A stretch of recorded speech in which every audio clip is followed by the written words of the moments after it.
Well, listen up! There is a storm coming! Like nothing you have ever seen! And not a one of you is prepared for it!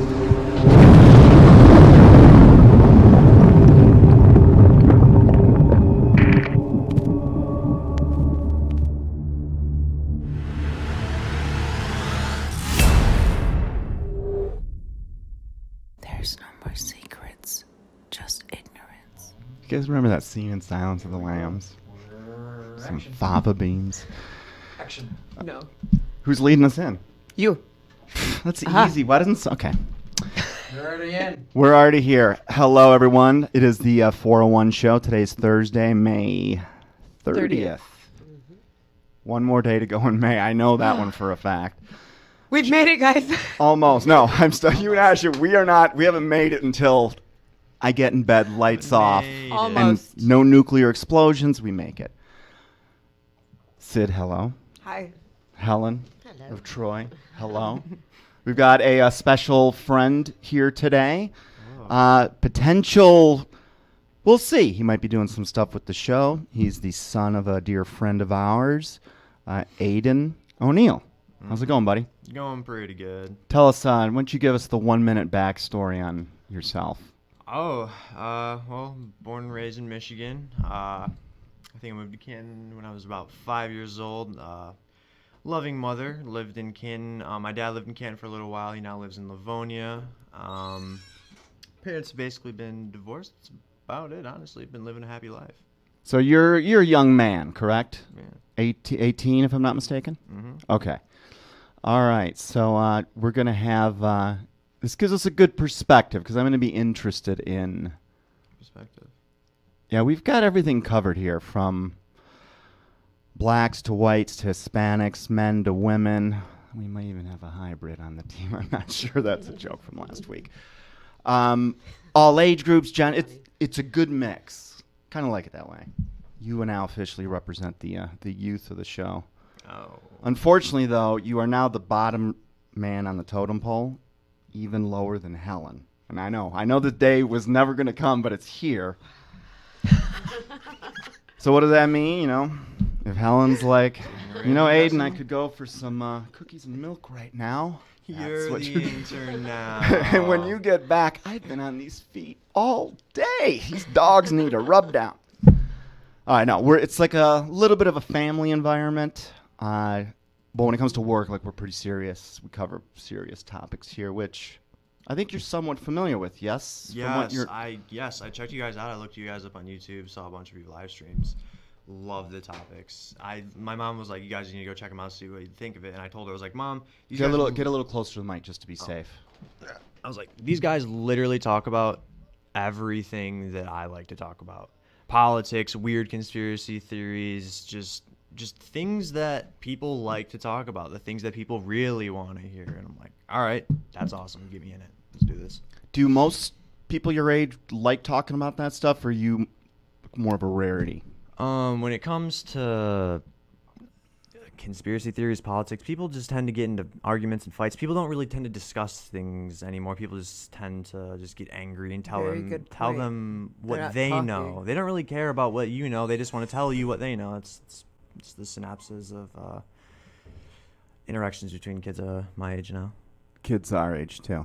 It wasn't like that at least when I was younger, but it seems there's definitely something going on with the way our relationships aren't with people anymore. They're now with computer screens. Very true. Even in your own home. I mean, we've all been in situations where or seen them where the family's at dinner and 2 or 3 of the kids are on their phone and mom's doing this and we're still the relationship's still with our computers, even when we're in proximity of each other. So the only other time I'd ever really spoken about stuff like this to anyone in your age bracket, and I did not know how this was going to be received, was a speech I gave at Michigan after the first movie came out. And I forgot the professor's name. It was a philosophy class. And we screened part of the movie. And I took a poll to start because I had no idea I didn't know if the entire class was going to just be completely closed-minded to alternative theories of things, or if they would embrace it, or and I got a little nerved out because the first question I go, who thinks that 9/11 might have been an inside job? And like no one raised their hand, and I was like, what? Yes. And my next question was, all right, who knows 9/11 was an inside job? And everyone in the class raised their hand. Oh, what? I know, Come on. it actually kind of surprised. Does that surprise you, or do most kids your age? I've talked about this to a couple of people. Actually, whatchamacallit, I referenced your movie, actually. I told them to check out your stuff on YouTube. Actually, one of my teachers in sci-fi wanted to show your movie to, I think it was a civics teacher, to show at my school. Cool. Not kidding. If your mom wants to buy beers for us one night, I'll make you a deal. We'll come into your class if you get some sort of extra credit for it. And Well, I'm not in school anymore. oh, okay, never mind. That was just when it was like talked about. That would have been cool, though, But Dave. if your mom wants to buy us cocktails part, that still stands. Am I wrong? But in general, people, kids my age just go with whatever CNN says. Honestly, it's not really. Is that where people your age get their news? Is CNN?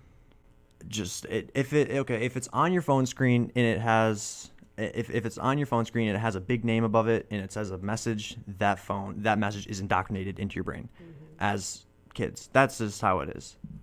But there's a lot of science behind that. It's very true. Even happens while we don't even notice it. In fact, it was in one of our third or fourth episodes.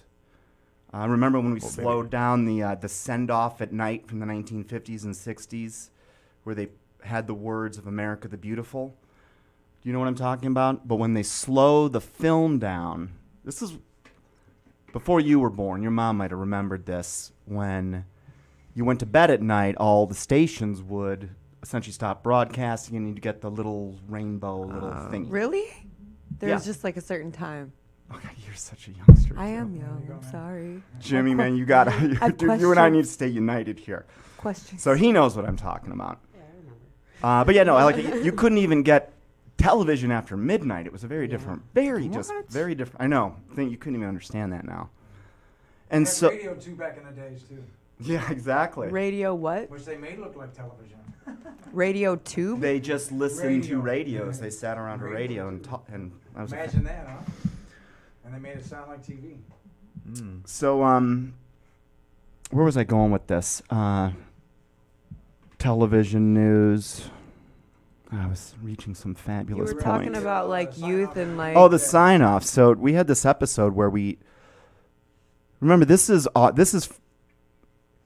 broadcast on every channel in the United States every night for 20 some years. Americans, we were hit with this over and over and over and over.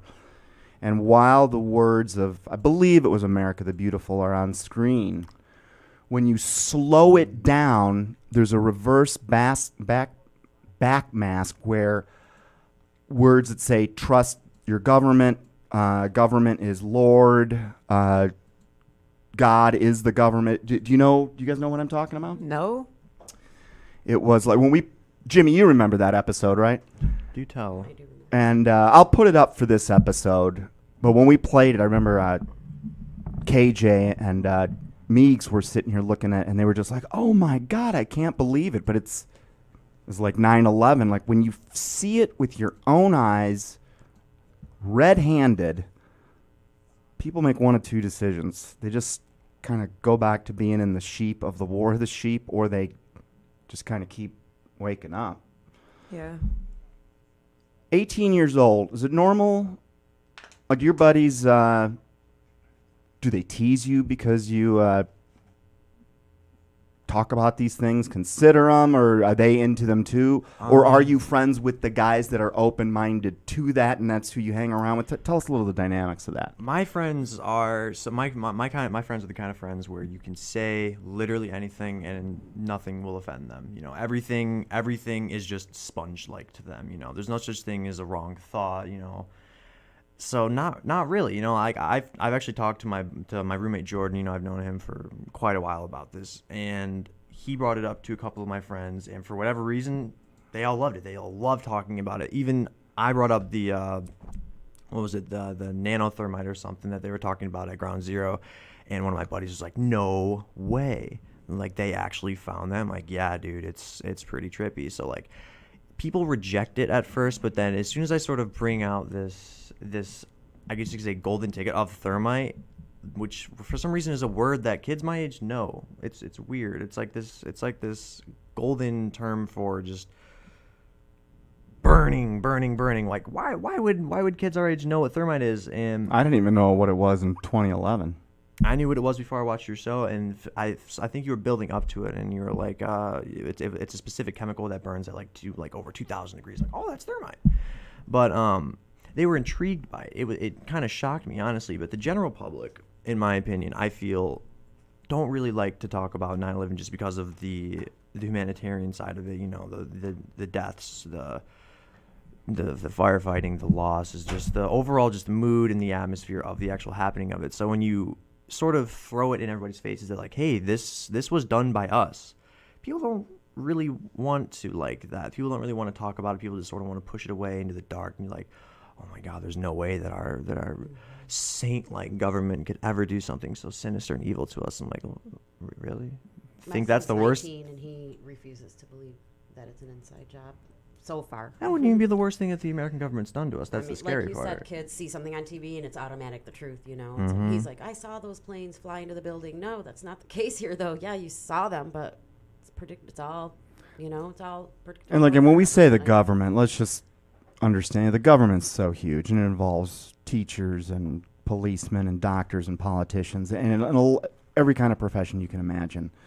What we're really talking about are a few people that have an allegiance to something higher than the American flag. Obviously, because they were willing to attack our country, and they used some very influential positions of power, which they occupied. That's why I don't normally like to say the government, because it's not like our presidents plan this stuff. They're just, it's the power behind the presidency is what counts. Behind the kings, that's the power that counts. And that's always been, it's what John Todd was talking about a few episodes, that the priests behind the power, these are like the bloodline families, and very evil apparently. I wouldn't want to meet them in an alley, but... Politician? Oh, a politician. I feel like you could win in a fight, but they're just more cunning, like in a war. I feel like they try to lobby you to You could death. beat them in an immediate battle, but in the war, they would win. Politicians? Oh, hell yeah. Mortal Kombat all day. I like that terminology a lot. I- In battle you'd win, well- but the war you'd lose. Well, yeah, I mean, When it comes... they had to draw this out, like, with a huge master plan as, like, chess. You know what I'm saying? So, like, Yeah, it's. I don't even know if that they're as strategic as if there is just more willing to jump through all of the fake hoops to present something. Because at the end of the day, these people are not typically, they're not very strong. They don't have that's what I'm saying. moral I feel like they're normal people. integrity so and I character. don't think they're necessarily like, oh, I'm going to beat you in a fight. No, you if know? anything, I think they are. I mean, I don't know. They're how the you- fat people telling people what to do for them. They ain't got no, like, agility. Like, you know, they ain't going to run a mile. They ain't going to win in a marathon. They're the people sitting around telling other people what to do. Mm-hmm. They're sitting back true. getting grapes fed to them and shit. Like, whatever. Excuse me. And So, stuff. yeah, you owe $1 to the jar. We got to get. You owe Jeez. like $1 million. $1 I owe million. like $4. I don't even have You $1 might million. have a clean balance so far, but no. But That's not I'm gonna possible. put Aiden in charge of keeping track. Helen's swear word on Thursday. Check. So, what does that make you feel? So you now this happened for me at a much later age. I think for Jimmy, it happened for him at a younger age. Everyone else in here is pretty much younger than I am. But like I trusted my government until I was about 42. And here again, when I say my government, understand I'm talking about the people behind it. And I spent a lot of time angry. Did you ever, Jimmy, were you angry too? Or did you just go into, figures? I was 5 when I knew the government was up to something no good. Are you serious? I came up from a family of like White Panthers, basically. Speaking of which, sense. did you get the message about your dad on my legal team? I tell did. him I said hello. I will. I haven't seen him in years. Tell him I said hi. We're in this. We're at. Everyone knows I've got this little trial coming up tomorrow, and we're doing this mock. He also said don't talk about it on the air. Oh, he did. Okay. See, they're See, on. naughty. They Can't be me- doing that. They told me some things. I won't talk about the case. He didn't talk about nothing. You like dance around it though. You like hope you know try to better do than what you that. can. You know what? Because I don't like Really being shouldn't. fake. I don't like it. Just I know, bothers but- me. Fine, There's but something there's a good. difference between. Sometimes it's Okay, just being you're right, safe. you're right. There's a Look. bigger picture.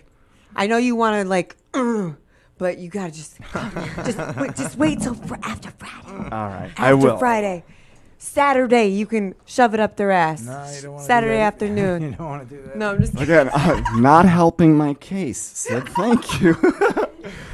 He obviously he cavorts with criminals. He all right. We're honest criminals. Cavorts, what a word.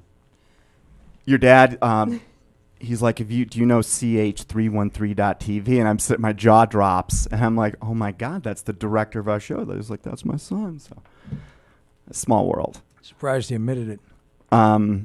He's pretty proud of you, bro. We'll talk about that later. But it was small, very small world. So I can't talk about the case. So we'll move on. So the anger thing. A guy your age, how does that? What are you thinking now at your age when you come across this? What was your initial reaction, and how does it change the way you look at the world now? I mean, And your future. I've had a pretty mature view on the world for majority of my life, honestly. I mean, it didn't really come to a Let me be devil's advocate a little bit. Go ahead. How do you know you had a mature view? Because 'Cause I'm people just going told to me. say what any 50-year-old would say. You're just an 18-year-old kid. Now, I'm not really saying that, but that's just the devil's advocate. So how are you aware? More or Is less, that- people just told me. Okay. And just got it from other people. She told me a lot. She's But- like that too. What were we talking about? I lost track. You were telling me about the emotional reaction of how Uh-huh. how it impacted you when you first got your arms around it, and how it does today.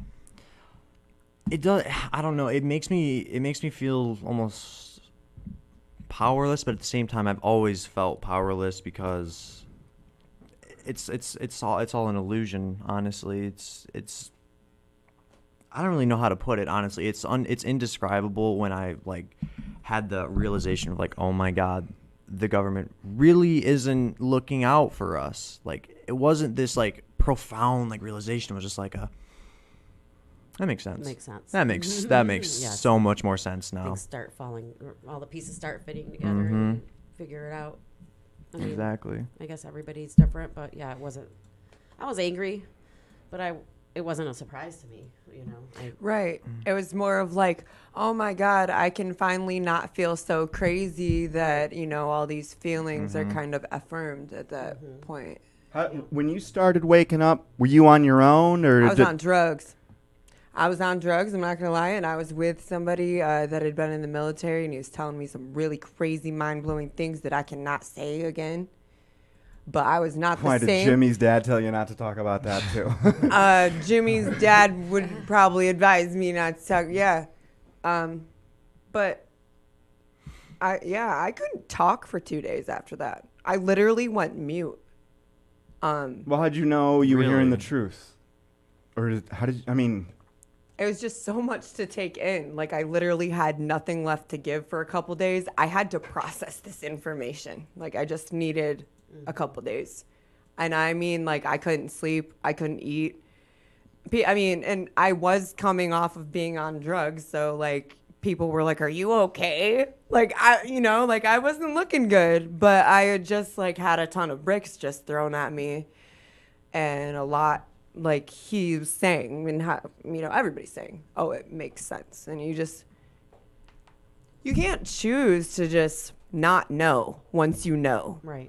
Once So you know, if there's Well, you're you like me and curiosity kills the cat, I'm the person that's like, hey, I want to get the closest to dying that I possibly can. I'm going to play with fire oh my until God. I die. That's- And so here I am, Dave. Like, you know. But I will. There are some people, believe it. There are two people I have in mind, and the thing is they're who I thought were some of the smartest guys I've ever known. I'm not going to give you their names, but one of them was actually a guy that I met when he was about Aiden's age. He was going to Loyola to become a lawyer, and he ended up figuring out what this internet thing was in the early 90s, became our head of tech. He came with me for a bunch of companies. We did some good stuff together. We sold a couple of them, and he's now the head of VP of a Fortune 500 company out west. Saw the movie, and for me, I'm like, a smart person looks at this, they can't deny it. I mean, you just won't be able to deny it. He's like, Dave, I saw the movie, but I just got to tell you, I just don't believe it. I'm like, well, I don't get which part don't you believe? Why? It wasn't a logical response. It was a psychological one. 'Cause we were in a way out of a comfort zone, which I understand because this was a guy that he's actually very entrepreneurial. But some There's people a term for it, for the psychological, where cognitive dissonance. Maybe. Well, that might be it, but Yeah, that I'm pretty sure that's it. Where you literally can't wrap your brain around it. Yeah, and your you just reject the entire. yes. It's a natural human thing. My family did it. They rejected me entirely. And they're just like, this idea and you can go. You know. SID, cognitive. No, so this is like, it is a thing, because there's another friend of mine who's fraternity real. brother of mine. Sure is. This guy's I think he's maybe a PhD, certainly a master's business, investment banker. This guy's the real deal. Like, he puts multi-million, they don't even do deals that small anymore. Started his own firm. We've been buddies forever. I love the guy. He saw the movie, and I'm just like, I'm just here again. I'm assuming, he's totally going to get it. And he just looked at me. He's like, Dave, I'm just not a conspiracy theorist. And I'm like, let's remove the label. Okay, what did you just see? Are you saying that not one? It's not that. See, because when you look at something like 9/11, it's not that you have to. You've got to disprove. You've got to disprove all of it. You can't just pick one thing and explain, here's why squibs might have happened. Okay. You still got to explain the nanothermite and the free fall speed and a million images in the media predicting it was going to happen before it happened, and some other things that are just outside of our normal way of thinking. And even, it's not about intelligence. I think it's something psychological. It's cognitive dissonance. It's traumatic to their entire existence. Right. So that trauma, it's like some people are strong enough to compute that and get over it. Like, some people can compute it and are just never the same. It's about getting over that and being able to function again and wanting to know more. Wanting to know more and not be satisfied and just like, I guess I don't have a choice in this. Shit's messed up. Dang it, I even tried not to. I feel like a lot of $2. baby boomers like my mom's. I think you're gonna need a calculator and a I lot always of say paper. I'm on a roll today. The best I'm way to sorry, get I'm not in into my right mind completely Hey. yet. Go the ahead, best way to Jimmy. get into 9/11, I always say, is really, you have to go with like a building that shouldn't have fallen, and that was Building 7. You know about Building 7? Oh, yeah. That's where you must start. I mean, really, it's like all day long they're going to fight you on planes that hit a building and how it went down, which is absolutely untrue, because honestly, at the end of the day, if the buildings fell like they did, we'd have to go across the United States and rebuild buildings, because that's how we built the entire structure of the United States and buildings and stuff like that. So basically, you're telling me that we got to go back to an old, say, wood building as opposed to steel structures and cement because of fire. Yeah, I mean, that's where it's an awesome point, And that's Jimmy. Because Building 7, That's it, yeah. that is the smoking gun. Yeah. Go get your own answers to that. Mm-hmm. And if you still don't see it, well, nothing's. There was a scene in the movie that we cut out that was specifically tied to what Jimmy just said. Because we'd pulled up this report from the National Fire Protection, National Fire Protection Institute, something along those lines. It's in the film. It's in the Global Master Edition in the deleted scenes.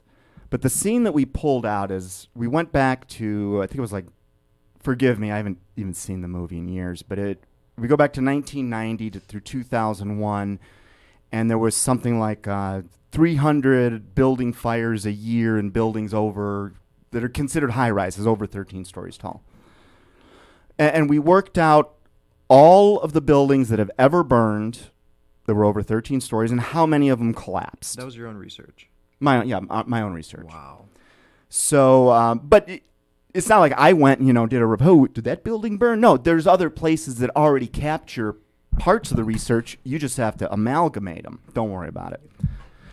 So, as it turns out, there were 3,000 building fires in this 10-year span. And in this 10-year span, 3 buildings collapsed because of fire. Okay?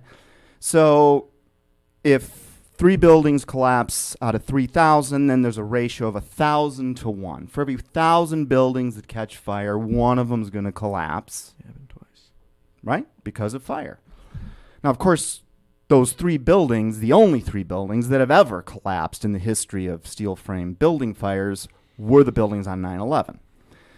So we had this little statistical probability. We actually pulled it out because the other evidence was just stronger. But I really fought with our producer on this because I wanted this in there. And it basically went like this. For the first building to collapse, that's a 1 in 1,000 probability. We all understand where I'm going with this. Mm-hmm. Now, for the next building to collapse sequentially, do you know what we do in order to find out what the odds that 2 buildings would collapse? Any ideas? Double it, or We take 1 out of 1,000, so 1 over 1,000 times 1 over 1,000. So the odds that both trade centers would have collapsed, now the odds of that's 1 in a million, okay? We're getting now into lottery numbers. We're not at a number that's so large that a scientist says miracle. That happens when you've got 10 to, I believe it's the 10th power. there's a formula for miracles. We'll get to that in a sec. Then the third building collapses. So then you take, the first 2 buildings collapsing is a 1 in a million chance. Now it's another 1 over times 1,000. And you now have, for those 3 buildings to be the only buildings that have ever collapsed in history because of fire, that it was those 3 on the same day, was a 1 in 1 billion chance of happening. And that now we get beyond jet fuel and accident. Those are the kinds of things that it's not intellectual, it's psychological if you keep turning your back to it and turning it away. So what is it about someone that makes someone seek it out? And what is it about someone that makes them hide from it? I think there's a lot of factors into that. I would like to point out the saying ignorance is bliss because I've begun to understand it more and more. I mean, it might not be it wasn't even my choice, that I went the other route. I went to try to enlighten myself, but how many people I just wonder, at that point of enlightenment, understand that statement, ignorance is bliss, and where that comes from, and that you can't get that back again. It's an innocence. It's like a childlike innocence that you get robbed of, and there's not really a way of ever getting those pieces back together that same way. That's a good way to put it. And so we have all these quotes because they're coming out of this quote book that was written, not quite finished, but it somehow by hook or crook. Maybe you'll play a role in that. We're going to get this thing done and published. But one of them was a quote that I actually put in for me, which is ignorance is bliss, period, temporarily, period. Yeah. Now, the temporarily never used to be in there. I used to be, when I first learned this, a year in, I remember I'd be on the deck out back with my ex. We'd be drinking wine. I'm just going, do you ever wish we just never discovered this? Never knew. I know she'd be like, yeah, I did. But I was torn. I want to know the truth. Yeah. I wish it was the truth I wanted to know. But at the end of the day, I always want just give me the truth. The rest will work itself out. It makes you wonder, though, if you'll ever be satisfied, to be honest with you, because What do you mean? In what way? what answer is going to satisfy you? At what point do you know enough? I mean, do we ever know everything? Or, you know what I'm saying? Do we ever win? Do we ever complete the mission? Do we? You get what I'm saying? Like, there's so many ways to put it. I don't know. Like, do we get to the other That's why I side? think that a lot of baby boomers are so fixed in their mindsets, and they're up in age now where they've lived their whole life knowing, or if they do accept any of this as truth, that to them a lot of it is shocking and traumatic because if they really don't want to accept what's going on. I don't want to use a they were personal the example, generation but- that was brainwashed by the trust your government. Yes. Government is good. Yep. Government is And, God, and then you start to believe it. Yeah, like my You said the like my baby parents. boomers. So what ages is that? Like my mom's Born in 72, 45 40, through 50s, about World War II 65. babies. So my grandmother's. That makes complete sense to me. So I feel like very stuck in their head and don't want to change that mindset. Yeah. It's like I feel like when I talk to certain parts of my family that are in that age range, they understand, and I think oh yeah, I know that's going on. Yeah. But they kind of push it aside, like, because they don't want to deal with it. They figure I'm at the end of my life. I don't want to really. They feel satisfied. You know what I mean? They've done what they've had to do. Like, Yeah. what are they going to do now? That's what I feel like they feel like. They don't want to accept it because maybe they're at the end of their age or their lifespan where they feel that that they don't have to worry about it.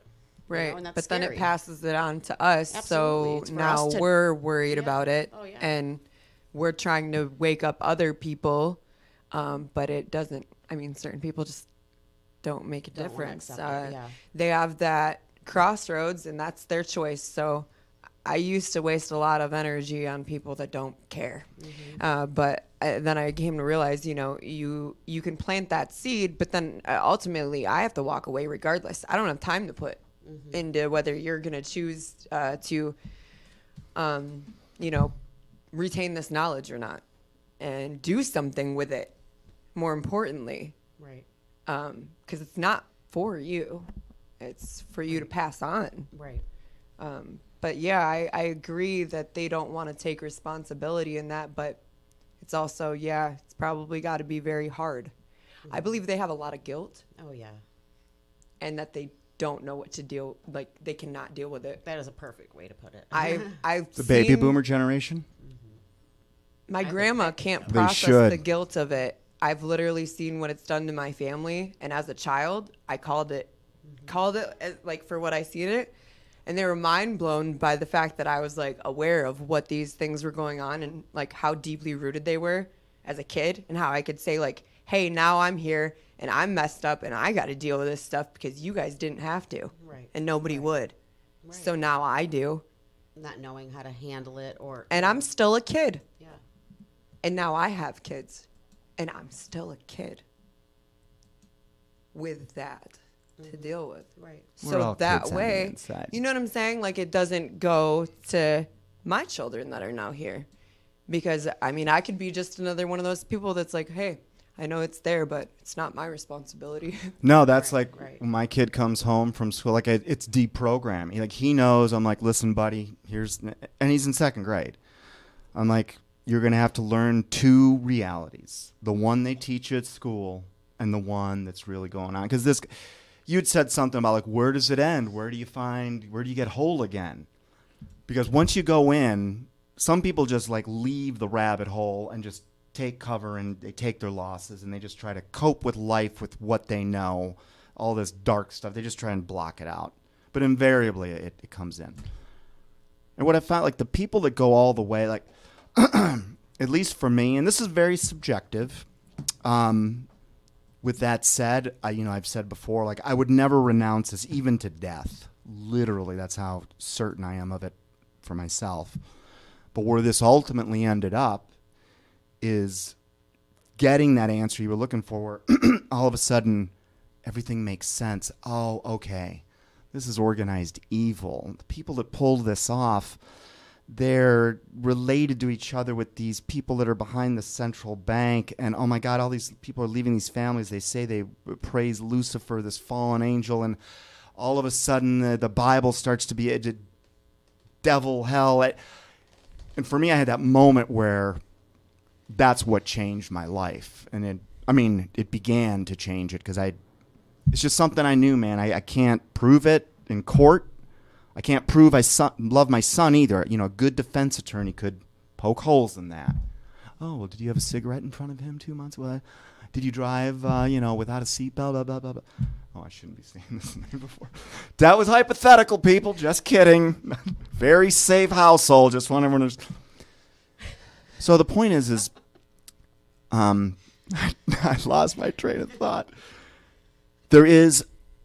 You do break. There is a light at the end of the tunnel.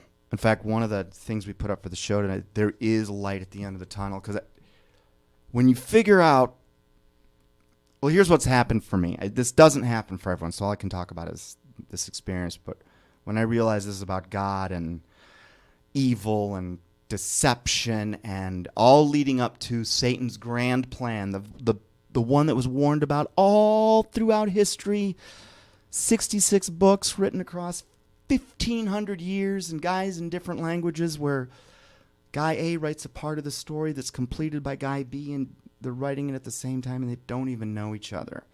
And only looking back from a third point in time can you tell there's something, whatever was behind writing this had access to the future, was able to see it in some way or control it or something. Because here we are, right on the precipice of this, we have a word for it called the New World Order. But at the end of the day, it's what David Spangler at the UN said. No one's entering the New Age or the New World Order without making a Luciferian pledge. You don't publish that book and have that in writing if there's not teeth behind it. And the devil's in the details, man. And when you find out at the end of the day, what the real enemy is and who's really behind all the human misery, really. Dana Carvey had her right. It really was Satan. Actually, if you kind of follow it back, he sort of, yeah. And that, once you get it, and then you realize here's how this stuff doesn't have power over you, and here's why you're going to be okay, and just bless you.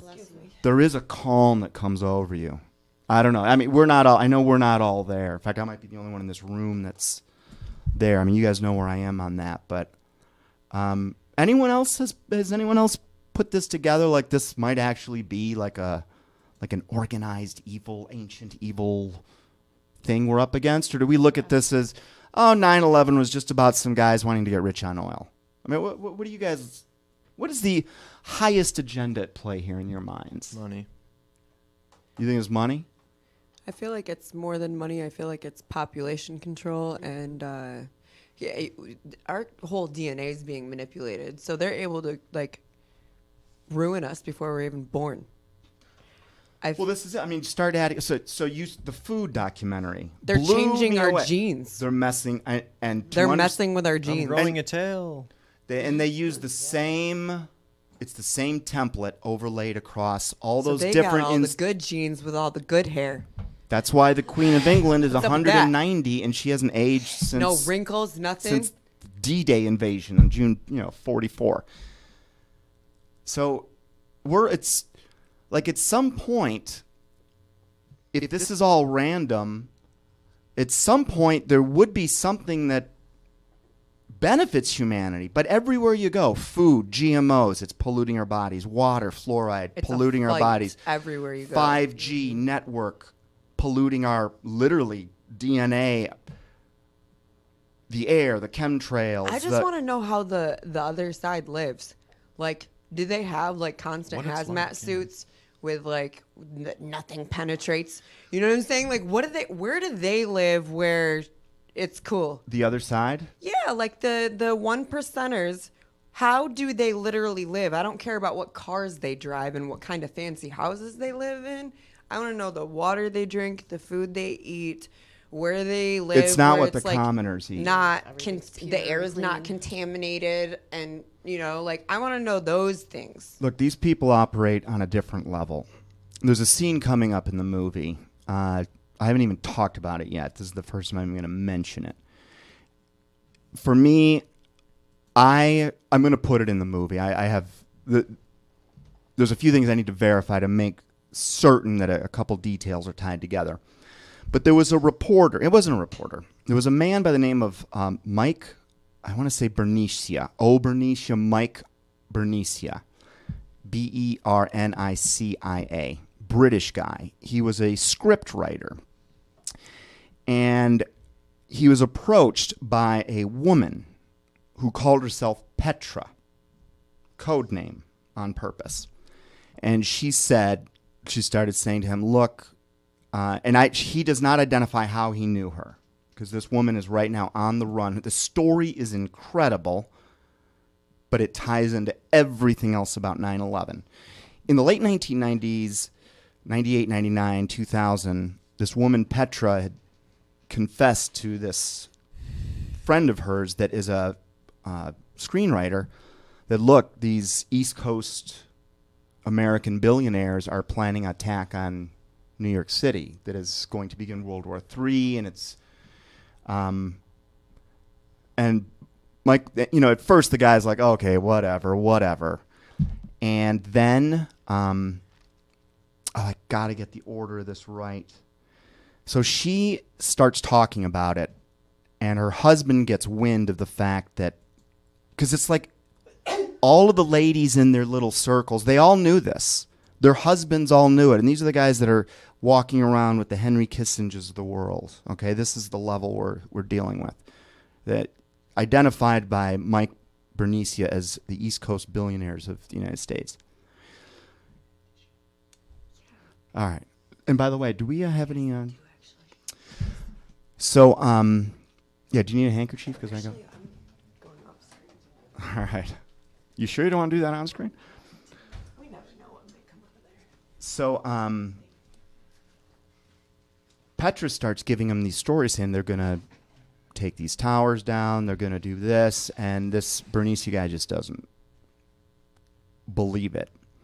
And I'm screwing up part of the story. Point is this. Her people, like the family she married into, her own husband figured this out, that she was going to talk to the press, and her husband said, don't you dare do that. And the woman's talking like, he said it to me in a voice that I knew I was going to be dead. And she felt threatened by her husband, and she was trying to figure out what to do with her kids. By her husband? Pardon me? By her husband? Yes. Wow. Basically, this woman said, look, we can't be a part of people that are going to cause a terrorist attack in New York City. We need to go to the newspaper. And her husband stopped her and said, don't you dare. And she felt like my life, I'll be killed. She kept talking to this Bernicia guy, though. And all of a sudden, by now she's separated from her husband. She's not going to be a part of this. She's got the kids somewhere. And the husband and she start to make up. And he's like, honey, you're right. We can't do this. I've had second thoughts. I'm supposed to go to Nairobi. Why don't we do a family vacation? Or just you and I, let's get out of here. So she's feeling good about those guys getting back together with her husband. So she goes to Nairobi, Kenya. I believe it's Kenya. Maybe double check that. So he has some business to take care of in the city, and he's like, I'll be over to why don't you just meet me at the embassy? I'm going to be right next door. I'll pick you up at 10:15. And the woman's sitting there at 10:15, and a guy taps her on her shoulder who knows her. And he's like, you got to get out of here. And she knew him because he was one of the security guards that worked for their family. And he said, get up now. You got to get out of here right now. And he just shuffled her out of there. And as they're walking out of the building, kaboom. The Nairobi embassy. In the movies. It blew up. And about an hour or two later, there was another embassy that exploded. Now, here's how these guys operate. Because when they do something, they don't just do one thing. See, there was a big message being sent.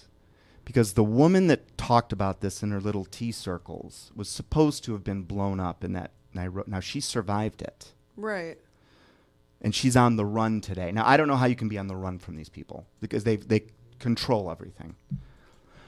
But what is interesting is that the name Osama bin Laden had not been known to the American public until the Nairobi bombing. It was those bombings that put his name on the news to set him up as the coming bad guy, the new Lee Harvey Oswald. And all of it there again was fake. According to her, those bombs were planted by the same people that pulled off 9/11. They're doing this stuff all over the world. And we're inches away from... Do we know what a new world order would look like? What do you think it would look like? Tell them about that. A new world order? Oh, God. Probably a place where everybody has a safe place to go. There's no such thing as arguing. There's no such thing as a wrong opinion. There's no such thing as losing, I guess you could say. Everything's becoming about this participation, this new wave of, what is it? This new wave of, I'm losing it. I'm sorry. Or I'm the victim, I guess you could say, and I don't know, I'm losing it again. I think he's asking what their agenda is, not necessarily ideally. Oh, their agenda? Yeah, the new world order that they're trying to put in place. What is that? If you could describe it, what would it look like? I don't know. Are they not trying to do it right now? Is that not the point? That's what we're asking. I say we're in it right now. I say that if these people, if they truly wanted to control and to change the complete makeup of the world, if they truly wanted to, they would have done it. They probably have done it already. For all we know, this is the new world, the new order. We could have gone through multiple society collapses and just not have, known it, because obviously society or history is written by the victor. We don't know if there are. And history has been. We don't. us. Earth history is now what we're taught in school. 100%. So I heard what you were saying about we might be in the new world order now. Mm-hmm. I don't think it's something that it's a switch that gets turned on, and one day you're in it and one day you're not in it. Mm. It's a progression, and we are definitely much further down the road than I think our founding fathers ever thought we possibly could be. But that to me that's basically a Hitler in control of the whole world. That's really what it is. It's fascism. It's the marriage of religion and business. We're kind of starting to see it now. Population control. Nah. We were under a fascist regime in the last 40 years. It's actually not going fascism anymore. Well, the difference is, you're right, Jimmy, because fascism, this was about Kennedy's day, but the lines between fascism, socialism, communism, they're really all shades of the same monster, which is give everything you have to your authority figures, and then they will redistribute it as they see fit. Some of them based on just population, some of them based on merit, fascism, but it is overwhelming. It's total control of our lives to the government. So when you go, and this is what drives me, this is just what I can't deny, because it was written about, to see in writing, written 2,000 years ago. You can't deny it. That, this nation is going to be ruined quickly, but then it's going to be reformed in 2,000 years. And a guy named David's going to announce it. And David Ben-Gurion announced Israel. And all these other things will be happening right around this time, including this, what the Bible calls the last days, that, the push for Satan's new world order, because the religion of this one world government that's coming, it's going to be loose. This is what he said he was going to get everyone to praise him. Now, maybe he's a made-up figure, and I'm completely wrong. But holy cow, if not every piece in this puzzle fits this picture. That's just, Hey, I just thought of something, because I'm weird. So when you said Lucifer, I don't know, I randomly was like, hey, People might call him Lucy, like for a nickname. And then I thought, there's that Lucy movie. Have you ever seen that? Yes, that's an awesome Where it's like, oh, you meet your like mind's actual like tap Use into your your mind, mind's yes. potential or whatever. 100%. I started thinking about that, and this literally all just happened right here within like 30 seconds. Sorry, my mind does that, but. So I was That's thinking, why like, you're here. That's why you're paid the big bucks, honey. So we need this. We need to hear this. Let's but go. no, I was just thinking, like, that's probably what happens to these people that sell their soul to the devil. They get like this, like, tap. I don't know, like this super. Oh, I see. You get what you're I'm saying? Yeah, like they turn on their brains. You know, I feel like the uppers already have their brains turned on, and they sort of suppress it with us.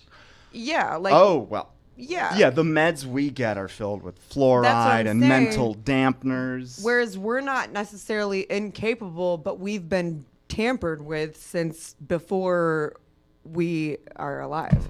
So we're already against the wind, you know? Yeah, you've this got what, uphill 18 battle. vaccinations or 100. You get so many by the time you're 18, it's ridiculous. Yeah, and then it's You've in got everything. poisons coming into us. We think lifespan's getting longer. It's actually dropping. People don't So even. the people that worship him are probably like that Lucy lady. I was just thinking to myself, I mean, that seems like a superhuman race, but really that's what we're supposed to be able to function at normally. And instead, because we deal with all these chemicals that we're dealing with, Yeah, I have a theory that the truth is hidden in science fiction. So when I see a movie, you guys No, ever it seen is. Limitless? That's the same idea. It's the same exact thing. And it's almost like I've taken Adderall They've made before, so many and I'm just movies like like that. when you do that, like you're a lot sharper. You're picking up details. Your memory recall is off the charts. I mean, it does things. Caffeine does the same thing. There are things you can do to stimulate your- Cannabinoids. We're supposed to have those. They say that, you know, that it's illegal and that it's toxic for us and blah, blah, blah. And then now all of a Schedule sudden they're wrong. making all this money off of it. Surprise, surprise. It's a Schedule 1 drug, okay. But yeah, we literally possess that same chemical in our body naturally. Who are you to try to tell me that I can't replenish it? We're actually depleted of it. It's like a vitamin that everybody needs it. Babies need it. Yeah, other Christians will not agree with me on this one, but I'm very pro marijuana. It grows naturally, all right? And everything that was growing naturally. Didn't At one Jesus point, smoke it? yes. God looked around and I said, thought so. all is good. I don't know if Jesus smoked it, but like anything, if you make it your idol, if you become a slave to it, it's a sin. I'm not here to tell you what is or what is, because I can't go an hour without committing a sin. I don't think any human can really. But It's tough. it actually is, because if you actually look what a foolish thought is a sin. That one right there, I can't even go 1 minute without it, to be honest Maybe with if you. we were on like Lucy's level, though, we wouldn't, you know. But I I'll don't say know. this. I don't know. I've seen now with my own eyes and done enough research that I know what it does to people with autism, how it heals them. I know that it can heal people with cancer. Yeah. Have you ever seen people that have seizures? Yeah. That would normally, it'd be a 24-hour recovery. They give them a little marijuana, and 5 minutes later, they're... One little marijuana does the trick. One little marijuana. Well, Simpson oil. we're doing a thing tomorrow night, by the way. You can come down to Russell Industrials. I'll plug this now. Yeah, plug it. It's LSGH, the healing sessions, and we actually talk about the healing powers of marijuana and good. obviously the different dosages. Now, we're not doctors. We're not people with degrees. We're just giving people knowledge, and we want people to come out. One of the ladies that'll be speaking, she actually had cancer, and she cured her cancer with cannabinoids, cannabis, THC, Rick Simpson oil. RSO. So yeah, sometimes people get them confused. There's different things. So we do inform people of what is obviously Rick Simpson oil, and also which is CBDs, which has no Rick Simpson oil or THC in it. You know. And stuff What is like that. what does the CBD stand CBD for? would be more like a vitamin. You know, and that's something that we have been fighting for many years, to show people that you It have doesn't them have in your THC body. in it. You should be replenishing these stuffs in your body. You should Well, no, take it these still does like pain relief. instead of vitamins. But you won't test dirty for it, so it's an alternative for people that don't want to get high. They don't want a chance of even getting high. Yeah, You you know, won't get so high. to speak. CBD's weird. It'll with still that, treat though. things like anxiety, Yep. joint muscle pain, stuff Absolutely. like that. You can even put it in your coffee. Yep. It's great. You can Yeah. buy it at the cream. gas station now. That's the other thing too. Is like, you know, you really want to make sure if you are looking to heal yourself, you want to go to a reputable. True, because it's oversaturated now. Whether that be a medicinal facility or someone that actually carries CBD, that's a company. And that's some of the things you'll learn tomorrow night. So come on out. It's at Russell Industrial Center tomorrow night from 7 to 11. We'll have a bunch of people talking about CBDs, Rick Simpson oil, how they're cured. Another guy who's got massive insomnia, and literally he's on an indica that puts him to sleep like a baby. He wakes up. He's not feeling like he needs coffee to get up in the morning. He gets up and goes. So Northern Lights. Yeah, this is. Let me put it to you this way: I've always liked booze. I wasn't really into weed until in my 30s, but I did start smoking for a while, and it ruled my life. Me and Dave need some weed counseling to cure our crazy. Oh my, we need. Is there like a specific Dude, we'll do strain some for that? bargain shopping. I mean, and we'll advertise them Yeah, on we'll plug air. you all day. Look, we're like, hey, we're a live product sample. hey, We Tame- just tame me, can't Jimmy. lose it. Tame me. Exactly, dude. We are gonna have to take a Xanax before. I'll let everything. you pet me. Come on. So If you calm me down enough, I will let you stroke my head. there you go. That's the deal. all right. So when we talk, No eye contact. Sorry. when we're talking about, I'm gonna beat your ass. You know, I wish I could just talk. Ooh. I wish we were at Micknos right now so I could just say what's just ready to Give me a go. back spasm.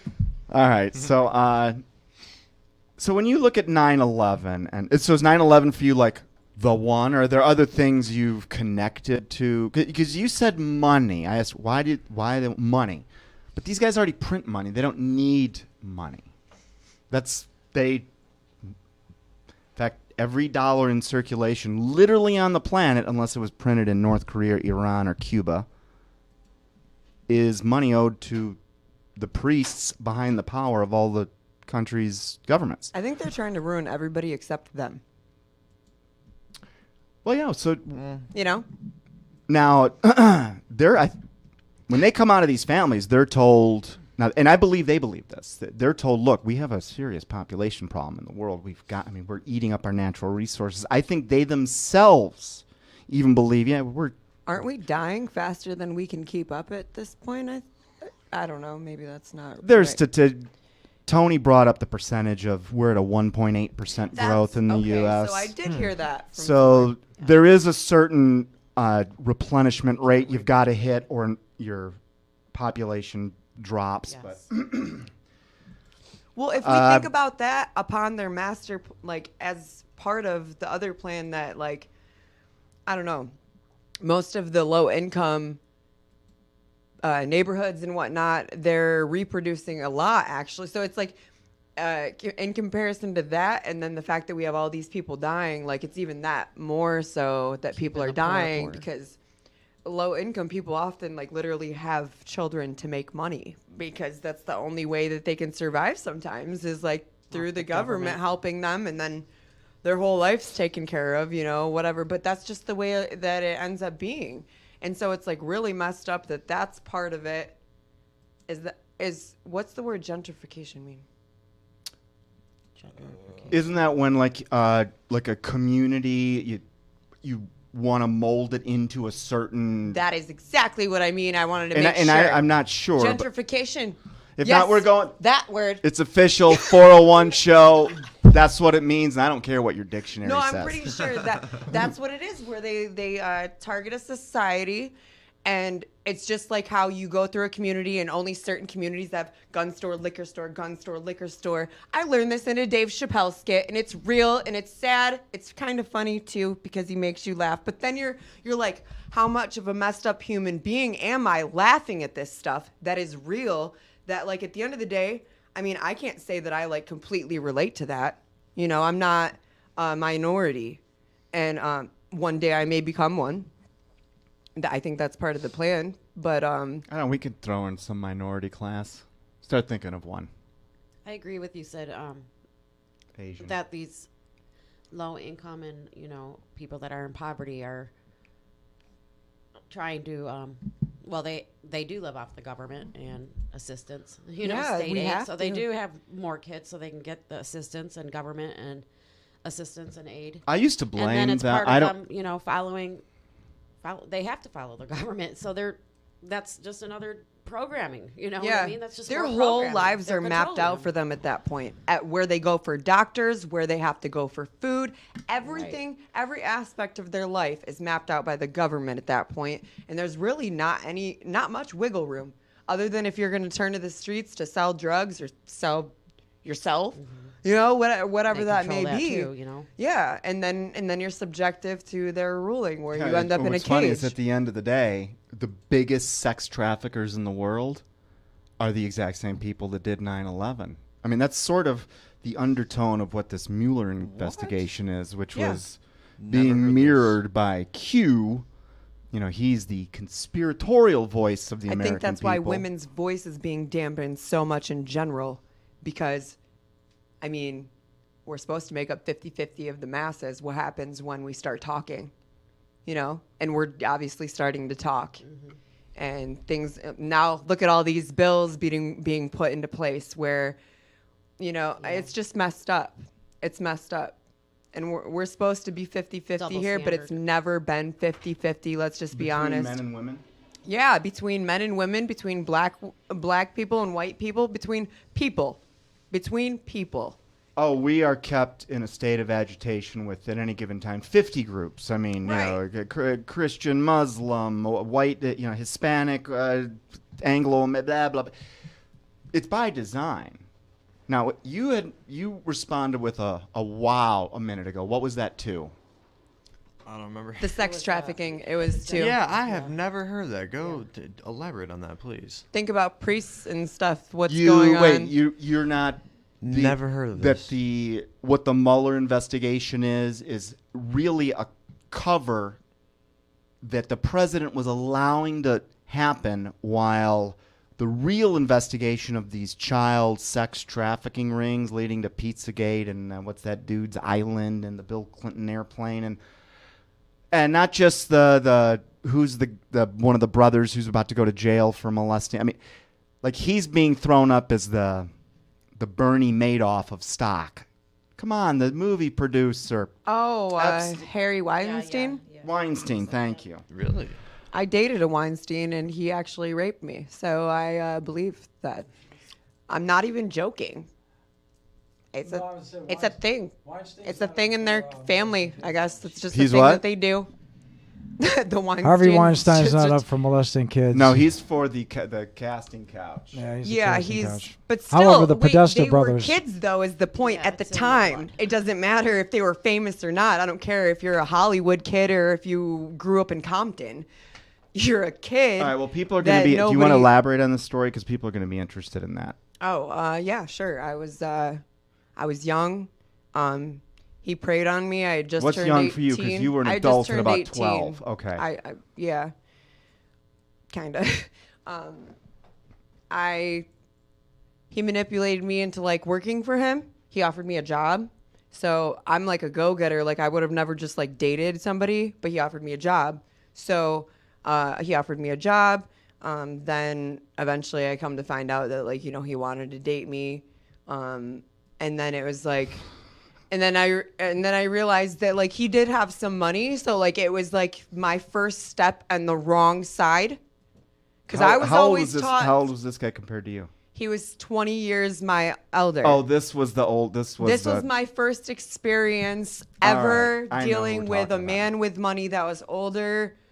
And I got burned playing with fire. That's exactly what happened. But I mean, it's not like I'm like condoning like, oh, it's cool you raped me. Like I deserved it. But I dated him for a little while. And then I went through a custody battle. I actually got pregnant where like I didn't know if my daughter's father was the father of my kid or if this guy was.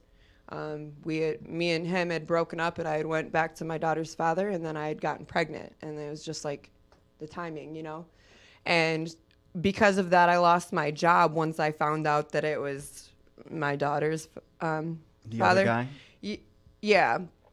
But that really didn't matter to me. He turned out to be such a creep that like I didn't really care about that. But then fast forward to me having my child, my daughter's father took her, and I had to like fight for custody. I had to get a lawyer. I was only 19 years old. So I moved back in with this man because I woke up one day and I literally only had the clothes on my back and a cell phone. My whole family turned their back against me, and I was now fighting a custody battle that I knew nothing about at the age of 19 years old. And I was always the go-getter with 2 jobs in school. I had 2 cars at the time, and I just like woke up and they were just I had no access to anything. I lost everything. Anyways, I moved in back with him out of desperation, and his philosophy was, like we were together for a little bit, and then I left him. His philosophy was, well, like if you're not going to give it to me, I'm just going to take it. And he literally said that. Ooh. He admitted that. I got him to admit that in front of my friend, just in case if I ever were to come in power one day where I could fight back, that I had the opportunity to. Okay. I know the statute is 13 years. We weren't going to go, but this is like... But yeah, so I literally got this grown-ass man to admit that he did that to me in front of a witness. Was this an event, or was this a way of life for a while where you were back in that... When you were back in the house? It was what? An event? Where he was like, oh, I'll just take it if you're not going to give it to me. I don't know. I know of the one time... I don't know of any more.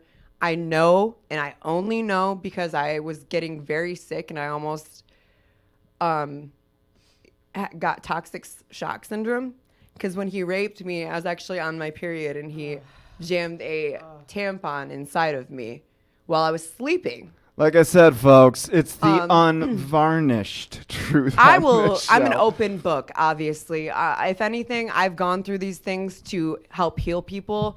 If I don't share them, I would feel Actually, worse. I think there was a girl that reached out to me today on Facebook because she was going through something with her family where she had just found God, and all of a sudden her family is now, they kicked her out of the house, so she's living in an RV in the front yard, and they're trying to separate her from her kid. She's freaking out. And I'm sorry, I got my mind. You had a girl that reached out that was freaking out, and I think you're getting at helping people. Yeah. That our stories were are helping. So she was freaking out because she's like, why am I going through this? And everyone's chiming in, and this was like through some Christian group, and one of the answers, which was a great one, was like, sometimes God is going to use you just so you can suffer, so you can teach other people to overcome it. Like that it's like the role Job played in the Old Testament. He did nothing wrong. He loved God. He was doing everything right. And for somehow this little deal between God and Satan gets worked out where Satan challenges God and says, I can turn your people against you. And God's like, no, you can't. And he basically gives him permission to screw up Job's life. Jeez. Now, when I first read this, I'm like, what kind of God are we praising here? I mean, this is like fun for him. He's going to ruin this dude's life. But God's got a purpose for everything. And right now, every promise God made to Job was true, was that everything would be doubled. Because Job did lose his children, but he got as many children back. And from God's perspective, the first wave of kids, which are all dead, they're in heaven. The second wave will also be in heaven. His family's doubled. After he went through this torture from the devil, everything came back to him. And that story, not yet the dude suffered, don't get me wrong, and there were 3 other players in the story, Job's 3 buddies, and all 4 of them effed up. I don't know $1 for that. No, you don't. Not even a quarter. And those messages, they're timeless for everyone, because everything there is no human experience that is not covered in one way or another already in that book. There's nothing. That's what blew me away. And sometimes, hard to swallow, but this is written in a lot of places where sometimes, like when you give yourself to God and you basically go, I'm yours, you're number one, do with me what you will, use me any way you want. Sometimes he's going to his plan is to let you suffer so you can overcome it, just so you can show others that you can overcome and survive this. And that very possible. I mean, you already know. I don't think it's an accident No. for a lot of weird, It's just not. weird reasons. Plus, we have a counseling discount that we're working on, so I think we're we stuck should, with each like, other now. Do some Groupon like promotional work. All right. So, how much time do we have, Jimmy? We were looking at less than 15 minutes. Let me see. Yep, we got 13 minutes. All right. Helen, you spent some time in the Navy, Yes. military. Yes. We really are freewheeling it because military. You said something about military, and if it's something you can't talk about or don't want to touch, then shut it down and we'll go somewhere else. Okay. Did you ever have an experience similar to the one that Sid was talking about, where there were things you observed where you're just like, that does not jibe with, well, I think we're here, what we're supposed to be. Did you ever see or hear? Were you ever exposed to any of that? Well, yes, personal experience, yes. Well, most people I know know that I deal with depression and anxiety, so it's not a secret, but it started in the military, and I think that they use me as a guinea pig for a lot of their meds. Ooh, that's not a conspiracy theory. That they do that. Oh, yes. I've been on every antidepressant you could think of, and I'm pretty immune to them now, but I was only in for 3.5 years active, but now that I look back and see there's so many things that didn't make sense to me, that why was I going through all that and dealing with so much at that time, and I just felt like I was so naive and so young, and it was my first time away from home. 18, 19, 20. I was out before I was 21. But now that I look back, there was no doubt in my mind that I was used as a guinea pig. That has been going on. This is now documented. Of course, like I like to say, Anderson Cooper's not going to box it up. I'm saying this, to be honest with you. I don't feel comfortable talking about it too much, but all right, then that's totally understandable. I do. But there is resonate with what you're saying. There has been a level of testing going on with humanity on many different levels, but one of just some, like you start to see these common traits, and one of them is ex-military. A lot of these people are just effed with. Do you guys know a man by the name of George Estabrook? Familiar. Mm-mm. So this was actually very personal to me because my sister and my dad had a very strange life. My dad grew up around here. He was in World War II. He joined the Navy. The war ends. The Navy sends him to Colgate to go to school at Colgate University. Something comes over my dad. He decides he wants to learn to speak Spanish. He does. And he spends the next 20 years, he's in Cuba, he's in Honduras, he's in El Salvador, he's in Panama, Guatemala, all these places where there's a revolution that's led by the Central Intelligence Agency. Historical fact now, you can go look it up. No, it's not like my sister and I are sitting around going, do you think Dad was in the CIA? Nothing like that. However, about a year and a half ago, I'm doing research on this, on mind control and what the CIA had done with mind control. And I came across this man named George Estabrook, who was cutting-edge mind control scientist, and this would have been in the early 1940s through the late 1940s. And he had come out of a Nazi ideology out of Nazi Germany before the Nazis, were officially at war with everyone. I'm not going to say it was part of Project Paperclip, the operation that got all of the Nazis into NASA and the CIA, and they're still alive and well, the ideology.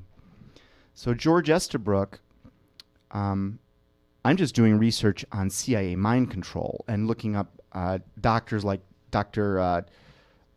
Joseph Delgado, who was already getting charging bulls just with a little chip implant in the 1950s and 60s, getting them to just stop.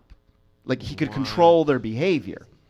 And they've been applying this to humans, and to the point where, I think there's. Let's just go back to George Estabrook. So I come across a letter written from George Estabrook to J. Edgar Hoover of the FBI. And this would have been in about 1948, 1947. Now, I didn't know this at the time, but George Estabrook was stationed at Colgate University. Now, Colgate's an all-male school. It had 1,000 students. It's like a second-tier Ivy. It's not Ivy League, but they like to say they are, but they're not. But they're damn close. 1,000 guys, all-male school. Most of them were military guys. And he's writing to J. Edgar Hoover. And you can, the letters are in, you can, FBI.vault.gov, the government website. These aren't conspiracy. You can go see them. Where he's writing saying, okay, essentially, I'm going to paraphrase, several communications back and forth. We have developed a form of mind control that's basically spotless. We have recruited, we've got 40 students from both the Navy, the Army, Air Force. I don't believe existed yet because that peeled off of the Army. You tell me what year. Would you know that? Marines, I think, is still part of the Navy. Okay. And he's like, we've got 40 students, and he said, none of them know they're in this program. But right now, they would do anything you ask. They're the best secret agent you could ever have because they can do a mission, and once they're done with it, they will have no recollection of it. Okay? So I'm like just doing the math because then I go back to my dad's. He's also having these conversations with Alan Dulles, CIA. Because my dad spent the next 20 years where? Everywhere the CIA went to create a revolution, my dad was there. El Salvador, Nicaragua, all through Central America. It's why I'm Latin. He met my mom in Colombia. And then my dad, where does he end up? In Buenos Aires, Argentina, hanging out with who? A bunch of ex-Nazis that had left Germany, had arrived to Argentina, and those were his social circles. He used to talk about, he used to laugh because he played bridge with the people he was at war with 15 years ago.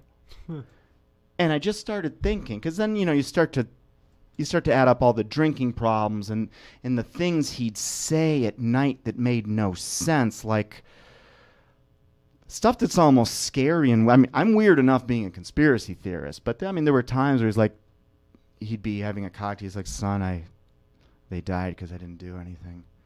And I didn't know what he was talking about. It's just a lot of this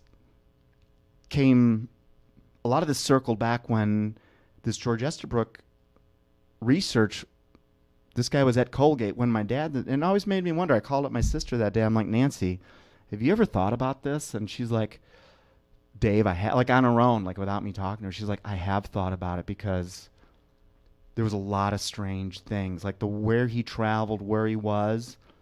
And then you go see what the CIA does to turn their governments. All of it ultimately is to bring in a central bank.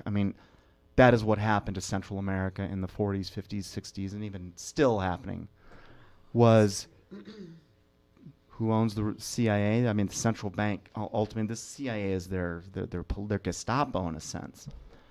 And here again, statistically, how is it that this dude got caught in 6 revolutions? He wrote a book about it. They called him Ricardo because he was caught in one in Havana. In fact, so he was living in Cuba, in Havana. And this would have been when Batista was still in power, so I'm guessing 61, 62. And he never gave us the details, but for whatever reason, and he was in Cuba when there were several Americans who were living in Cuba in the early 1960s that went to the embassy, the U.S. embassy, and said, there's something going on. My dad was one of them because these military people were coming in and starting to build this equipment. The media said that this was the Russian circus. And my dad and several other Americans, just out of the military, this is still Cold War heating up. Remember, the late 1950s, he's like, there's something. This isn't the circle. There's something else going on here. Well, those guys that later turned out were the guys that were building missile silos that became the impetus for the Cuban Missile Crisis. And all of a sudden, at one point, my dad is given some sort of a notice, and he's like, "You got to leave the country tonight. You can leave with one suitcase and $5 in cash." That was the law leaving Havana as an American.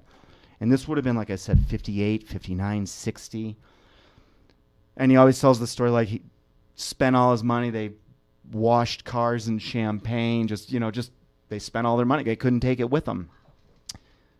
He left the nation, and he said that a lot of the friends that decided not to go, and he never told us what it was that summoned him. And I asked him. I mean, I remember I was your age, and I'm curious about my dad. What did he do? And he never said anything about it, but he did say that the people that didn't go were all executed, and that it effed him up. I mean, that guy had demons that were buried, that even no one was closer to him than I was, but there were even things like he wouldn't. And I always wondered. So when I brought that up to my sis a year and a half ago, and she's like, "It makes sense." Have you ever seen Eternal Sunshine of the Spotless Mind? Yes. That movie. Why do I have Oh goosebumps my right gosh, now? Because I got some really crazy flashbacks and all these downloads when I saw it. Like, I saw it a long time ago, and then I saw it again last summer when I was really waking up to a lot of stuff. And so I started Googling some stuff, and it wouldn't let me go further than a couple pages. Like, Google actually told me, shut. Really? I'm not kidding you. On everything I This know. is Alexa talking on Google's behalf, They Helen. pretty much Turn told the me, "It's time computer for bed off, you now." son I of... swear to God, I've never experienced anything like that in my life, and it resonated. That movie resonated with me a lot because I feel like they tried to erase some shit in my mind. Sorry, I owe a couple dollars, but I feel like they really. I feel like kind of the military. You're going to lose count, Yeah, Aiden. mind control. Mind control. Oh, God, and a lot of unsuspecting people, seeking help would end up in certain hospitals where there's a CIA-funded program I'm going so scared. on. Why do you think I thought I was going to die in Vegas? I was like, no. I literally started screaming. I mean, I called Dave screaming. And Yeah, the dude. nurse, She had me hung so up the freaked out. phone. I'm like, all right, dude. Seriously, and I felt bad, but I was dead serious in my feelings at that Oh, I moment. bet. I had a flashback because I did not know I've ever been to this hospital before. They had all of my information. Really? Oh, I think I saw you. Okay, say that. so That's- this is the same hospital that I had my first concussion head injury ever. Wow. When I first had my son, when all this stuff began. That's incredible. And I went there, and they said my contact name and everything, like my emergency contact, and that's when I flipped my lid because it's one thing to have my information on a hospital database, but how do you know who I was with at that time? So that's where I was like, I'm gonna die here. I'm literally everything came full circle. Oh, now this it's makes time more to die. sense. Blame you for Now being it's time upset to at all. die. I'm either gonna die or this is the hump that I have to get over. 'Cause And I so get- now I'm calling Dave, get me out of here. Oh, you think you were that clear? She calls me up. All I hear is, "Oh, murder!" I was oh, screaming. murder." And then a nurse goes, would've "Give been me the that same phone." way. I asked them if they could put me to sleep, like I was a dog. Oh my I was I little asked them if they scared. could put me to sleep, and the lady chuckled and laughed and said, "No, we cannot do that." I tried. I don't was feel like, safe at the hospital. Put me to sleep, please. That was hilarious. I meant take me out, but whatever. Yeah, I was about ready to go get your ass from Las Vegas. No, you. So I'm like, I get He it. was. I don't blame you for being afraid there. No, dude, and actually, At all. I'll tell you, here's how you can stop being afraid. Jimmy, are we about out of time? Should we wrap this? All right, then I'm going to wrap. This is how. Perfect ending. Yes. Aiden, thanks for joining us. Thanks, Aiden. Yes, you did. We're great. going to talk about you behind your back and see how you did. Actually, I think you Good kid, Mama. I think you got some potential, my friend. Cool. I'm going to leave it with this. You don't need to be scared at the end of the day. If you find out who Jesus is, what kind of protection he offers, find out why he came here. Don't take a chance on it. CIA is gonna eat your brains if you don't. Just look into it.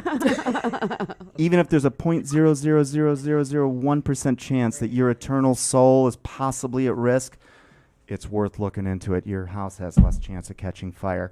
We will see you guys next week. 401 show. Good to have you back. Thanks. Feels It's good to be back.